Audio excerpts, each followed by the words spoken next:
Hey guys, welcome to my channel. My name is Lydia, and in today's video I'm going to do a recap of my second trimester. I made a video for my first trimester, which I'm going to leave the link down below so you can watch that if you'd like. If you're pregnant and you're watching these videos to know what to expect or to compare your experience with other women, please continue watching.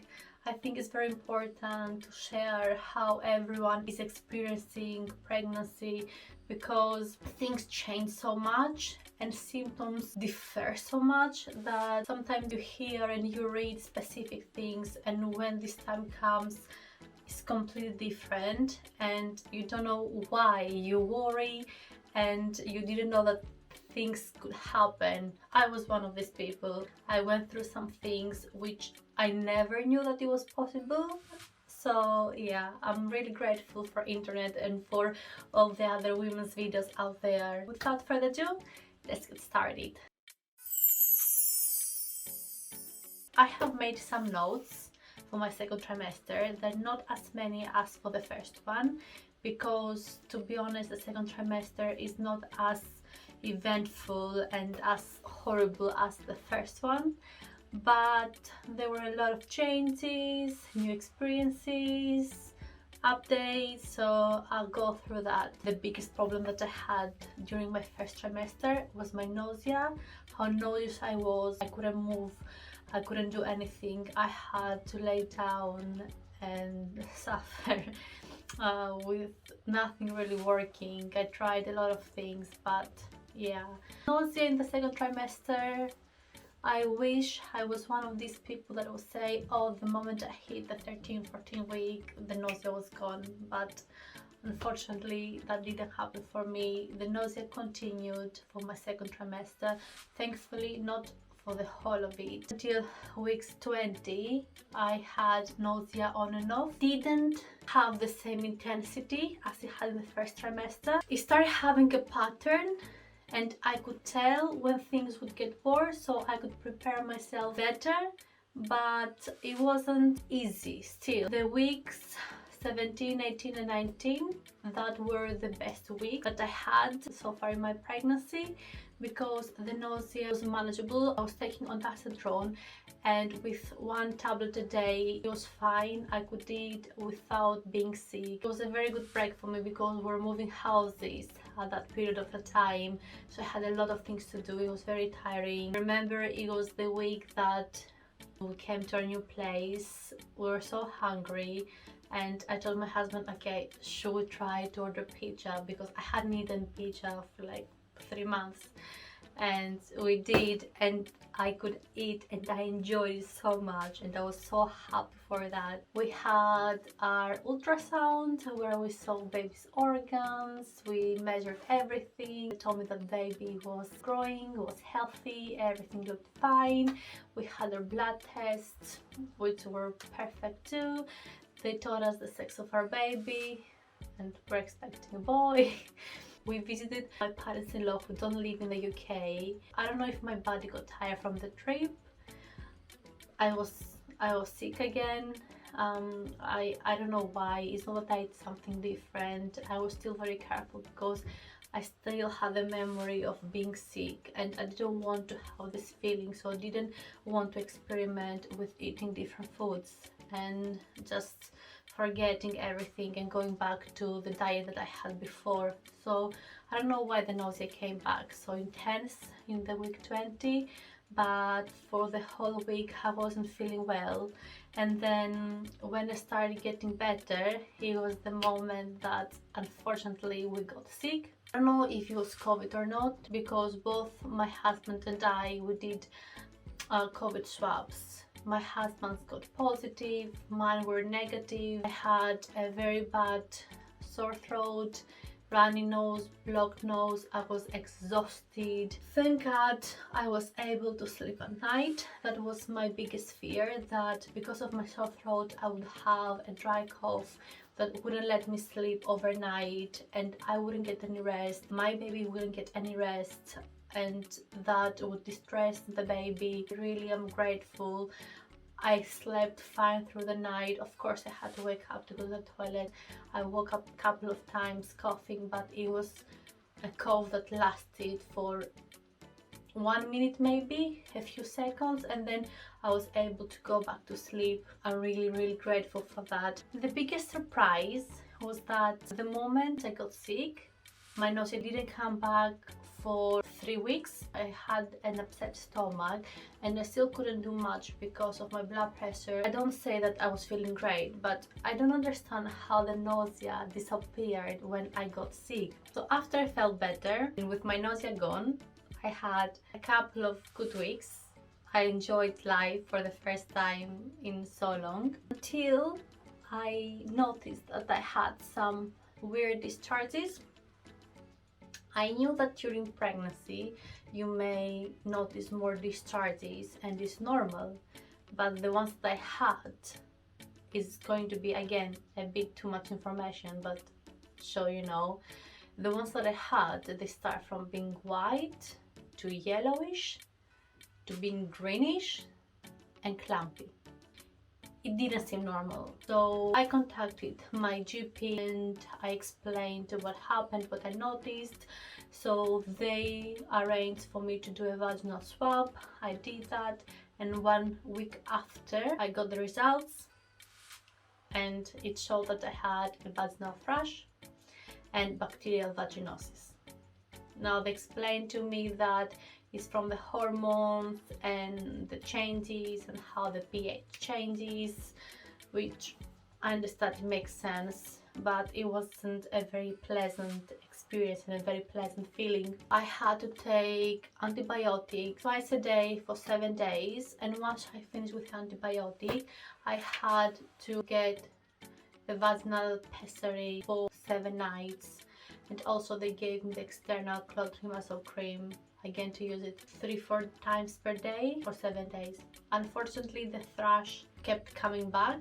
I had to use vaginal pessaries 2 more times at the end of the 2nd trimester and then once at the beginning of my 3rd trimester. The bacterial vaginosis didn't come back, so I didn't have to take any more antibiotics. I also had a consultant appointment because 6 years ago I had polycystic ovaries. So my midwife referred me to the consultant, make sure that everything is okay. So he did try to explain to me that women with high BMI can get this infection, but I don't have a high BMI. I mean, till that point, I hadn't gained any weight. I had lost weight and my BMI was normal. It was like 20, if I'm not mistaken, 20 or 21. So I don't know what he tried to explain, but I got very disappointed from my appointment. But then I had my midwife's appointment and she explained to me a bit better. In case something like that happens to you, just so you know that it's normal during pregnancy for the pH to change because of the hormones and everything. So just keep an eye on that. Another very pleasant thing that happened was pelvic pain. I saw women like holding their back, saying how bad the back pain is. I was expecting to have back pain, okay, but the pelvic pain, that I didn't expect at all, guys. I didn't know that you can have such an intense pelvic pain. It was worse when I was laying down. At first it was only my back pain when I was laid down and I had to go to the toilet in the middle of the night. Then it was painful to turn and sit up and stand up. The moment I stepped on the floor, it was a wash pad because I was putting weight on my back, so I had to have a few minutes to adjust, take a deep breath and then start walking, and I couldn't walk properly. I was walking like a duck.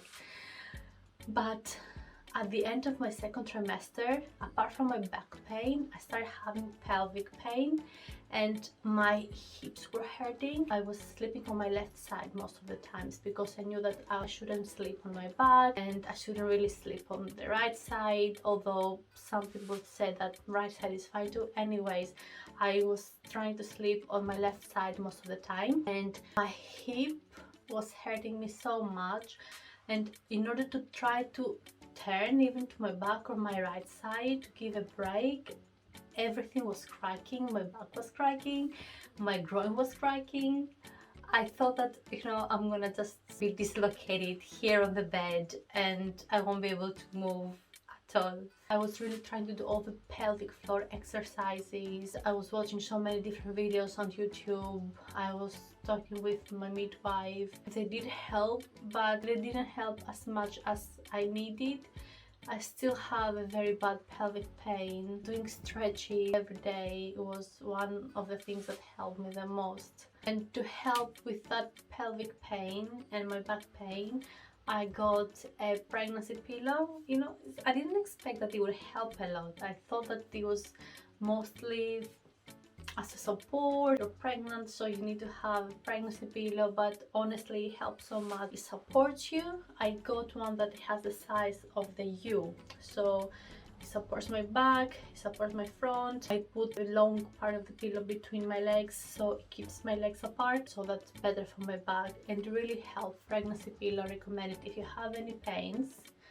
Even if you don't have any pains, I think you should buy a pregnancy pillow. My husband hates it because it is a big one, so it takes up a big space of the bed. It helped me a lot, so I totally suggest a pregnancy pillow. You can buy one that has the shape of a banana, or just one side, two sides. Just buy something that supports you and it will help you with the pain, because it can be very intense. But all in all, to be honest, second trimester is not as horrible as the first one.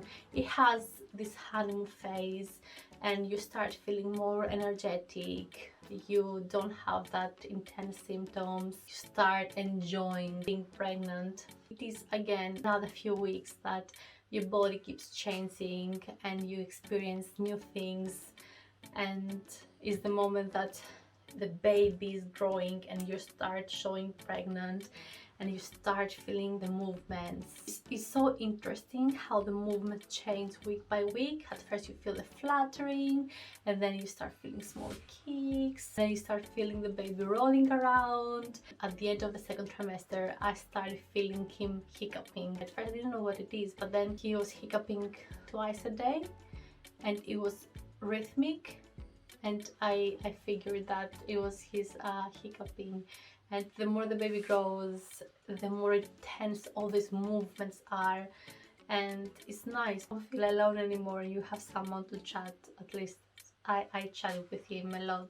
So I was staying home for a lot of time. I wasn't able to go back to work during my second trimester either, because I'm a nurse. I'm working in a hospital ward where I have to do 12-hour shifts. Very busy. I have to stand for 12 hours, and because of the nausea and the dizziness, it was impossible for me to do it. I was getting better, but still most of the times my blood pressure was around 90s. I was very weak to do that. I'm a very strong person and I can tolerate things, and I didn't expect not to be able to work for the whole pregnancy months.